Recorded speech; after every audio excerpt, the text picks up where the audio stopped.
bro.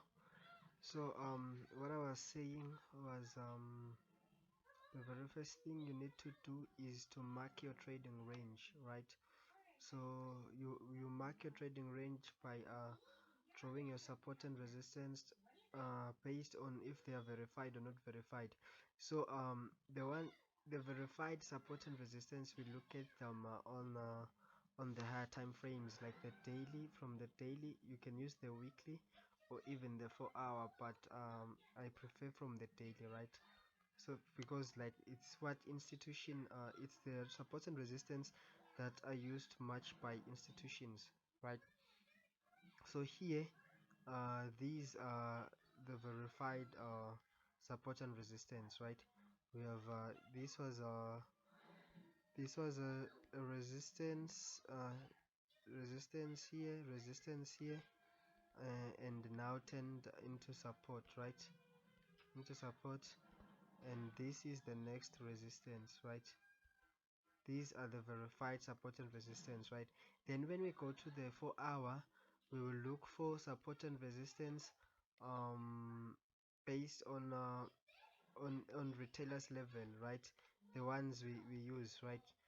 Based on the retailers level, you can see you can now start using zones here, because this is the support and resistance that we actually trade, we place trade on. So we have a support here, we have a support here, we have actually another one here, we have another one here. Actually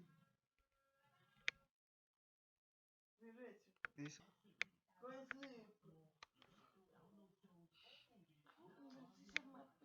here, we have motor cheese here, we have motor cheese here, right?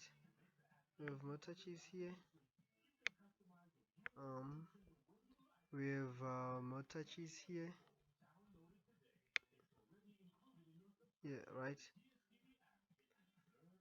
So when we have done like this on the 4 hour time frame, we are ready to trade, right?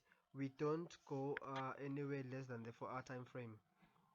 From here, what we do is we look for a previous footprint and the one that we need to trade, right? So here, let us go to the 1 hour time frame and check all this thing, right? What happened here. So what I do from here is you can see we had this footprint here, right? We had this footprint here, we had a footprint here, and we had an inner line that was here, right? We had an inner line that got broken here, right? Let me make this yellow as usual, right? Let me make this yellow as usual.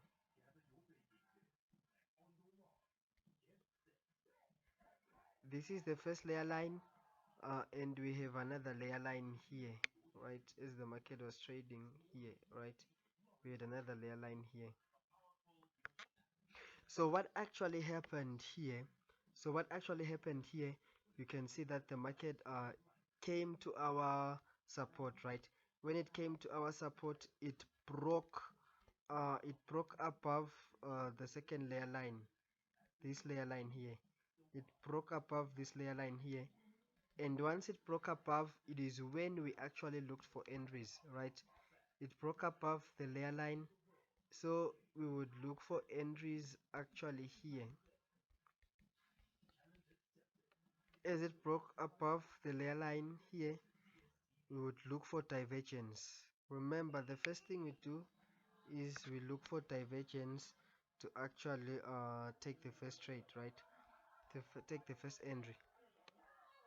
So here we had this low here, and we will look at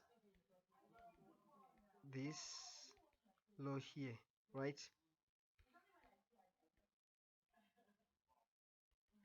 let us check it. If we had divergence, let us check. Oh, sorry about that. Let us check if we had divergence from what we just drew. Let us check if we had divergence, bro.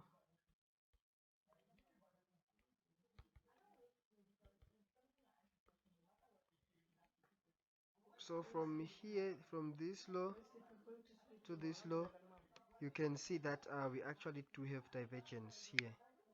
Right here is divergence. So now this would have been your entry. We are at a support and resistance within our zone. Like here, right? We are at a support and we are at actually a support, and we are looking for an uptrend, right? We're at a support, we are looking for an uptrend. So from here, because you took it based on, remember, you would have taken this based on the 15 minutes time frame, right? You have taken it based on the 15 minutes time frame. So the next resistance would be your exit point. So meaning you would like to have taken this from here to actually here, right, to this exit point. And then in that process, what the market did was it broke this layer line, right? So now when it broke this layer line, we would be looking for a bigger footprint, meaning this one here, this low, and actually this low right here, right? And remember here, your first point of leverage would have you would have like placed it here, right? Your line here, this is the next resistance here. You would have started leveraging from here, right? So here again, as you can see, this is what the market has done, right? So from here to here, it's actually a good footprint. From here to here, right? It's a good footprint, and uh, you would start leveraging from this point here, right? You would start leveraging from this point. Sorry about this, right? You start leveraging from this point here, right? So but if you are now used to the market, on the next video I'll show you how where you would have started leveraging, right, on the next video. So but let us say you are patient enough, you start leveraging here. What would you target? The next area of your target, it is in the zone, so you are targeting up to here, right? Up to here, up to this zone here, right? So this is how you would have taken this trade. So I wanna show you on the next in the next video on how you would have like leveraged, right? So chill with me till this next video.